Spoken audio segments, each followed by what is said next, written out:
Assalamualaikum warahmatullahi wabarakatuh. Selamat datang dalam video kami tentang pemeriksaan dengan menggunakan PCR. Apa itu PCR?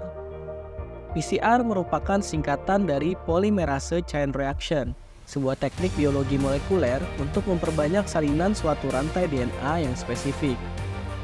Mengapa PCR penting? PCR memiliki banyak peran penting. PCR digunakan dalam dunia medis untuk mendeteksi penyakit infeksius seperti COVID-19, penyakit genetik, dan bahkan digunakan dalam penelitian untuk memahami evolusi dan keragaman genetik. Komponen utama PCR.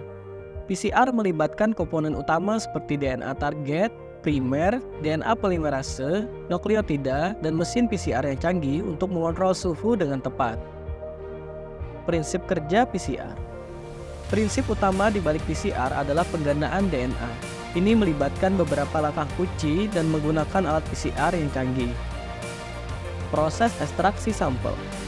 Sebelum sampel dapat diperiksa dengan PCR, langkah penting lainnya adalah melakukan ekstraksi sampel. Ini adalah proses di mana kita mengambil dan memisahkan DNA dari sampel biologis, seperti darah, air liur, atau jaringan. Sampel yang telah diekstraksi tadi dicampurkan dengan reagen yang telah disiapkan, kemudian dimasukkan ke dalam mesin PCR.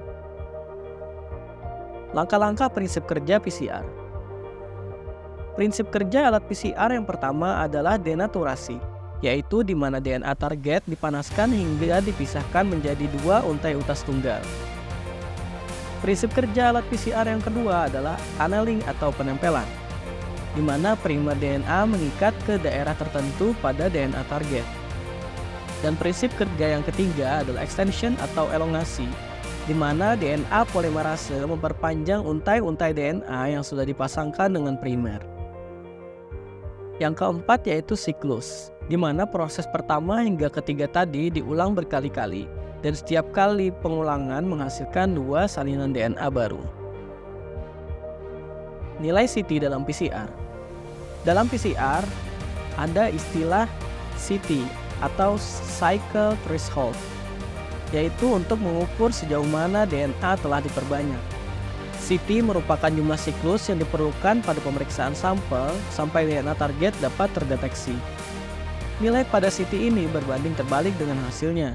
Sebagai contoh dalam pemeriksaan COVID-19, jika nilai CT rendah, virus semakin banyak di dalam sampel karena dapat ditemukan hanya dalam beberapa siklus saja. Dan sebaliknya, jika nilai CT tinggi, maka jumlah virus dalam sampel semakin sedikit.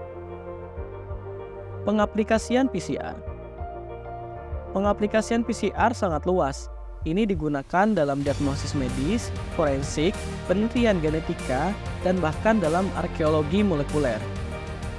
Jadi itulah sedikit tentang pemeriksaan dengan PCR. Teknik ini telah merevolusi dunia ilmu pengetahuan dan pelayanan kesehatan.